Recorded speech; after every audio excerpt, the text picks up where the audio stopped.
Hello, everyone. My name is Arwa Shafi, and I'm speaking to you right now from Riyadh, all the way from Saudi Arabia. It's around almost 7 p.m. here, so there's a huge time difference, and I'll be talking today about the entrepreneurship scene in Saudi. Just to set expectations right, I'm not here to tell you Saudi is awesome or Saudi is a great scene for entrepreneurship. But if you plan to sell to the MENA region or to the Saudi scene specifically, then this is a very good session for you, and I hope it will be beneficial for you by the end of it. Please, if you have any questions, feel free to type it in the chat, and I'll try to answer as much as possible, as much as possible. And this is hopefully going to be very, very light and very, very brief for you. So, a bit of background about myself. My name is Arwa Shafi. I've been in the entrepreneurship scene since 2013. So that's more than 8 years now. I've run multiple programs. I do training for competitions. So I've graduated or worked on over 8 cohorts of 3 to 4 different accelerator programs throughout the years. And I've also worked with more than 300 startups in the region. So not only Saudi Arabia, but also the Middle East and North Africa region. I've seen a lot of change from 2013 till now, and I'm here to tell you a bit more about what's happening here that might be beneficial for you. So, Saudi Arabia is known to be a desert country, which is not very true. We do have a lot of different landscapes, and the country has been changing rapidly. These are a few very beautiful scenery. This is called Top of the World, that's here in Riyadh. These are some of the sea scenes that we have all the way from the west coast. So we have a very diverse land, which resulted in a very diverse culture and a very diverse economy. Especially in the past few years, there has been a huge focus on startups, not only startups that are formed locally, but also startups that are coming from abroad to Saudi to sell to Saudi, or to have Saudi Arabia as a base to sell to the whole world or the MENA region and specifically. There has been regulations in place. There's a lot of incentives programs. So if you are interested to sell to MENA or come to MENA and sell to close countries, or if you're consumer based and you want to target the MENA market or the Saudi market, then this is a very good place to be. A few factors about Saudi Arabia, especially from the consumer side and the population. We do have a very young audience. Um, More than 50% of the population is actually less than 15 years old, if you can believe that. Apologies for the way I'm sharing my screen, but that's the only way I can see both the chat and the screen at the same time. So bear with me on that. So a bit of going back to a few factors about the Saudi population. As I mentioned, 50% of the population is under 15 years old. That means it's a very young audience. They're very open to all different cultures, the type of TVs they watch, the type of influencers they follow on social media has been very, very diverse and very cultured from the west to the east.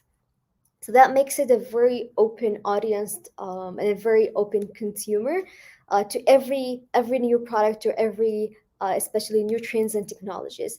Um, there has been in the past 2 to 3 years support from the government for companies from abroad and foreign investors and foreign entrepreneurs to come to Saudi. There are multiple intense incentives programs for them to come to the region. Very recently, earlier this year, there was a new policy put in place for for any international company if they want to work with the government or any governmental entity, so any ministry, any governmental institute, they have to have their regional headquarters in Riyadh. So there is a lot of international companies that have moved to the country, and that means the how do I say that? That means basically the cluster of international companies in the capital of Riyadh has increased greatly, and that makes it even a more diverse and a growing B2B market. So if you are B2B, then that's one area you can look at, whether selling to local companies or selling to international companies that have the regional headquarters in the city here in Riyadh. And another area you can look at is if you are selling to consumers, then this is a very open population to sell to. So what's happening in the startup scene, and why am I telling you this is a good place to be? So a few good stories that we've been seeing in the past few years. Um, there has been a lot of international acquisitions of companies that are formed here in the region or in Saudi specifically. STC Pay is one of the biggest fintech companies here in Saudi. It's as the article mentioned, it's a spin out of our national telecom company, and it's one of the very early ones to get a fintech license. A 15% stake shares from that company has been acquired by Western Union, which is a very well known international transfer. So that's in the fintech scene specifically. We have a very active fintech. I'd say I don't want to say ecosystem, but like a fintech startup scene. That's another. We have another startup called Tamara, which is being pay purchase now, pay later fintech.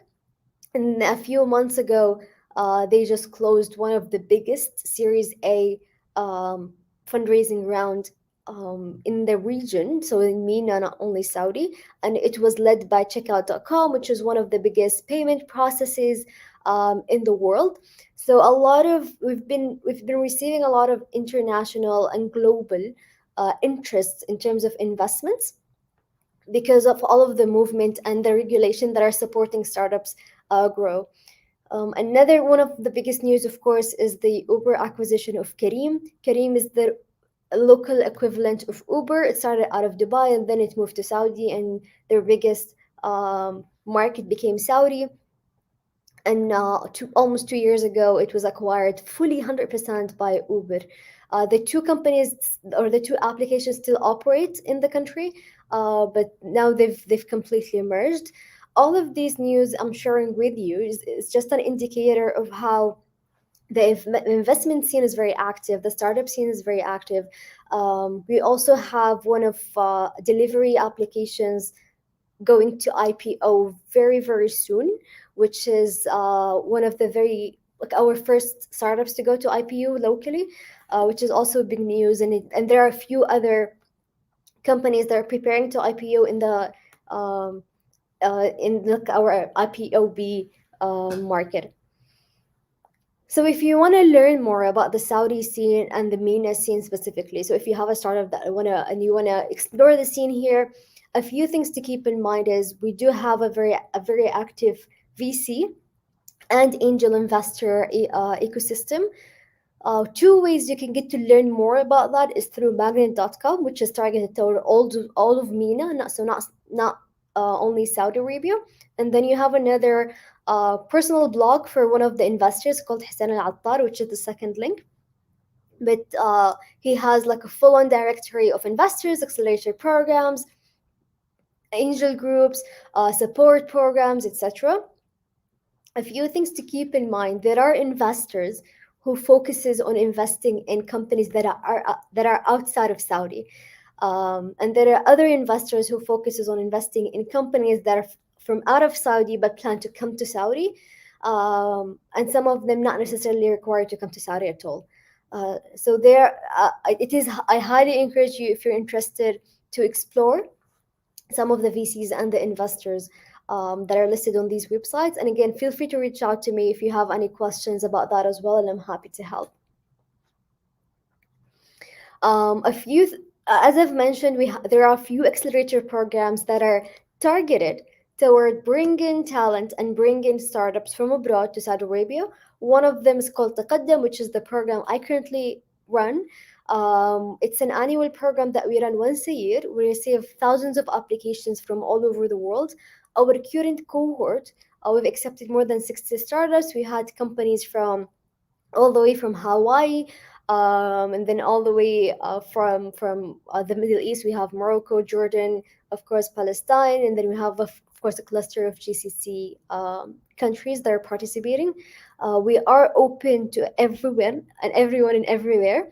One of our graduates, called Wyatt, we had the two founders were, one was based in Colombia and the other one was based in Mexico before they moved to Saudi Arabia, and they established the company here. If you are interested, I can tell you more information on a one-on-one session. But if your company does hardware or a physical product, then Jeddah is a very good place to start in terms of incorporating and setting up a company. If you're looking more at B2B or financial services or healthcare, then the capital Riyadh would be a very good place to be in as well. Um, what we offer in Taqaddam, as I mentioned, it's a 6 months program. We run it once a year. That program includes training, includes mentorship, includes access to the regional and local network. Um, there's co-working spaces. There are a few subsidized and perks, subsidized services and perks. And then there's funding, which is $40,000. That's grant based, so it's equity free. And then there is more follow-on funding after the end of the program that reaches $100,000. This is one program. Of course, I'm biased. I run the program, so I'm telling you more about it. But there are other programs that are international that just came to the country. 500 Startups is a very famous one. We have Techstars, we have Plug and Play, we have Seed Stars, that are all establishing their local programs or regional programs that are established in Saudi Arabia as well. And that are all options for you if you're interested. Another thing that we offer at KAUST is a soft landing program, which includes subsidized travel and housing to Saudi Arabia for 6 months, and access to researcher and R&D officers in case you're interested in that area. Again, I'm not here to tell you these are great programs. I'm here to tell you, if you are interested, if it makes sense for you to move to Saudi Arabia or sell to Saudi Arabia, or make Saudi Arabia a hub for you to access the MENA region, then there are a few really good places to start with, and that's one of them. I'd like you to stay in touch, and I want to open the floor for more questions. This is my contact. Please reach out to me if you have any questions about the industry, about the area, or about the startup scene. A few factors that I want you to keep in mind is it is becoming very competitive, but it's also very open. There are a few regulations in place for foreigners or expats to establish companies in Saudi Arabia. Nevertheless, it's recommended to have a holding structure, meaning you have your own company set up, for example, in the US, in Delaware, or in Cayman Islands, or in Brazil, and then you have that company be the holding company, so it 100% owns the Saudi entity or the local entity that you want to establish there. What a lot of our startups are doing is that, for example, they might have their technical team somewhere, and then they have their business development and their sales or marketing team in Saudi. And then eventually they would have more of community people and operations, etc., depending on your industry. A few industries that are, I'd say, I don't want to say trending, but there's a lot of focus and shift towards these industries recently here in Saudi.